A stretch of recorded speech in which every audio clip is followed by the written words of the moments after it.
रेहान एक पल के लिए झेप गया और उसकी सफाई देते हुए बोला, मेरा ये मतलब नहीं है, तुम बहुत अच्छी हो और वो तुम्हारे लायक नहीं है।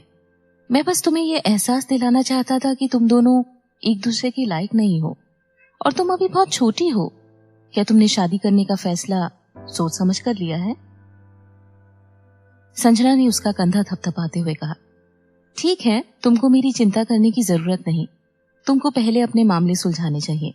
अगर तुम मुझे अपनी प्रॉब्लम्स नहीं बताना चाहते हो तो कोई बात नहीं, लेकिन तुम्हें ये सब तब सोचना चाहिए था जब तुमने मुझसे मदद मांगी थी।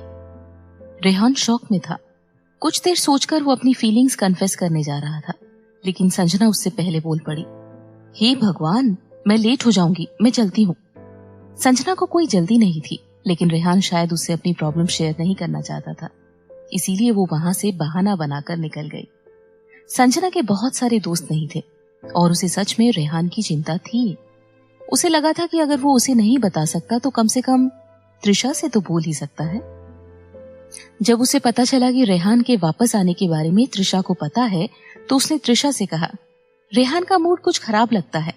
मुझे ये तो नहीं पता कि क्या हुआ, लेकिन जरूर कोई सीरियस बात है। क्या तुम उससे बात करोगी? त्रिशा दंग थी, लेकिन उसने हामी भरते हुए कहा, ठीक है। संजना ने नानी के साथ लंच करने का प्लान बनाया था। वैसे तो नानी हॉस्पिटल से घर आ चुकी थी, लेकिन वो अभी मुंबई में ही थी, क्योंकि अभी उनके कुछ चेकअप्स बाकी थे। सुविधा के लिए शारदा और उनके पति ने एक घर किराए पर ले लिया था। संजना के अंकल एक किसान परिवार से थे, जिनके अंगूरों के बाग थे, जिसमें हर साल बहुत ही मीठे और रसीले अंगूर निकलते थे। अगर वो नहीं होते तो संजना की बहन का हॉस्पिटल का खर्च, अर्पिता का विदेश में पढ़ने का खर्च और नानी की दवाइयों का खर्च उठाना बहुत मुश्किल हो जाता। जब नानी दोपहर में आराम करने के लिए अपने कमरे में गई, तो संजना अपने आंटी अंकल के साथ लिविंग रूम में बैठकर बातें करने लगी। ऐसा लग रहा था जैसे उसके अंकल को कोई परेशानी है। वो बहुत मजबूर और चिढ़े हुए लग रहे थे। हद है, वो लोग पहले इसके लिए तैयार हो गए थे और बीच में कैसे डील तोड़ सकते हैं। संजना ने अपनी आंटी की तरफ देखा। उनका चेहरा भी उदास लग रहा था। उसने उनसे पूछा, आंटी, अंकल क्या कोई प्रॉब्लम में है? क्या हुआ? वो दोनों संजना को परेशान करना नहीं चाहते थे, इसीलिए उसके अंकल ने मुस्कुराकर कहा, कोई परेशानी नहीं है, हमें बस अंगूरों को बेचने में थोड़ी मुश्किल हो रही है। चिंता मत करो, मैं सब संभाल लूंगा। वैसे तो संजना अभी भी चिंतित थी, लेकिन उसने ज्यादा पूछताछ नहीं की और अपने कॉलेज के लिए निकल गई। रास्ते में उसे एक कॉल आया। मैंने सुना है कि तुम्हारे अंकल के बागों के अंगूर सबसे हाई क्वालिटी के हैं, लेकिन फिर भी वो उन्हें बेच नहीं पा रहे हैं। उनके अंगूर कम से कम 150 रुपए के आधा किलो बिकते हैं।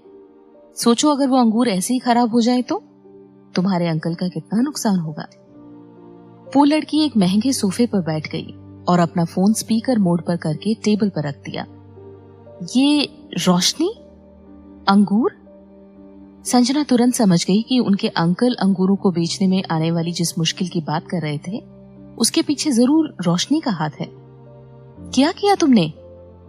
ओह, मैंने बस इतना किया कि अच्छी क्वालिटी वाले कुछ अंगूर सस्ते दामों पर तुम्हारे अंकल के डिस्ट्रीब्यूटर्स को बेच दिए हैं। बेशर्म, नीच इंसान। वो हाई क्वालिटी वाले अंगूर संजना के अंकल की सालाना आमदनी का मुख्य स्रोत थे। अगर वो अंगूर खराब हो गए तो वो बाग में काम करने वाले मजदूरों को सैलरी भी नहीं दे पाएंगे। रोशनी ने मुंह बनाकर कहा, और तुम बेशर्म नहीं हो जो किसी और के मंगेतर को छीन रही हो? संजना हंसी। मंगेतर? करण ने मुझे बता दिया था कि उसने हमारे साथ होने से बहुत पहले ही तुमसे सगाई तोड़ दी थी।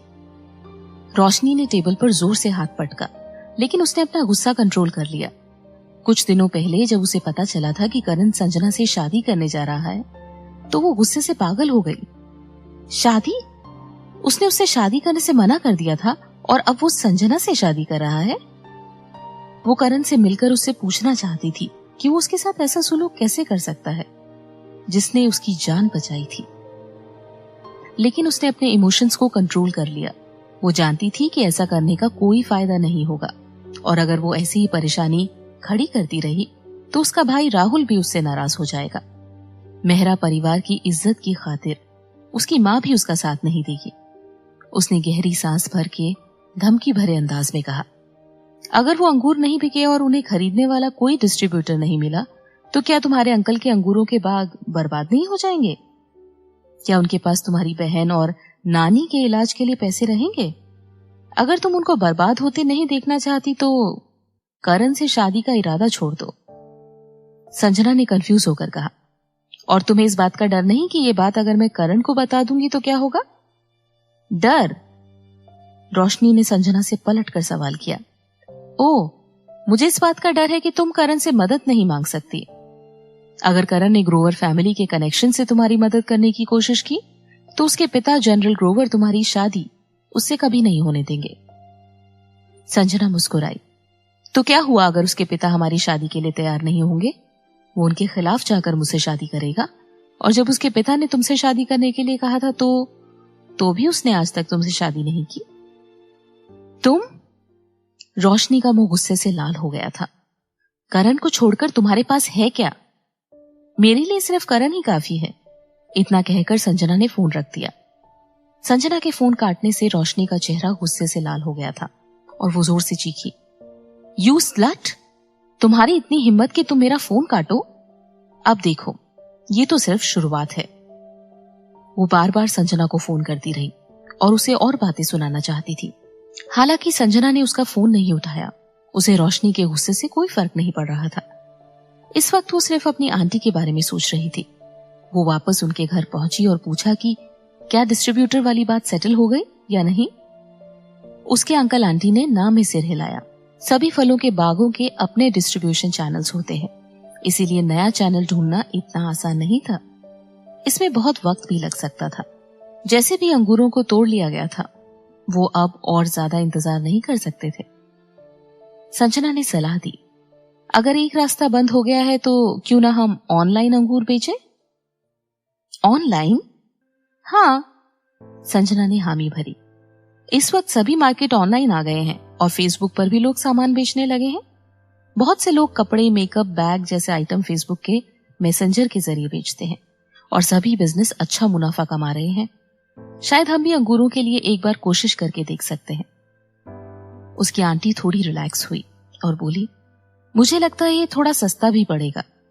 मेरे फेसबुक कांटेक्ट में भी बहुत से लोग अलग अलग तरह की चीजें बेच रहे हैं, लेकिन कोई भी फल नहीं बेच रहा, इसीलिए हम ये कोशिश कर सकते हैं। उसके अंकल अभी भी दुविधा में थे। वो बोले, अगर अंगूरों को तोड़ा नहीं गया होता तो ठीक था। अब जब उन्हें तोड़ लिया गया है तो हम अंगूरों का सारा स्टॉक इस तरीके से नहीं बेच पाएंगे। संजना ने उन्हें हौसला देते हुए कहा, अंकल, अभी इसकी चिंता मत करो। एक बार में एक स्टेप लेते हैं। हम सारा स्टॉक बेचने का कोई भी तरीका निकाल लेंगे। उसकी आंटी भी अपने पति का हाथ थामकर बोली, चलो पहले एक एक करके बेचना शुरू करते हैं। अगर हम टारगेट पूरा नहीं कर पाए तो भी हाथ पर हाथ रखकर बैठने से तो बेहतर ही होगा ना। उसके अंकल ने आगे कुछ नहीं कहा।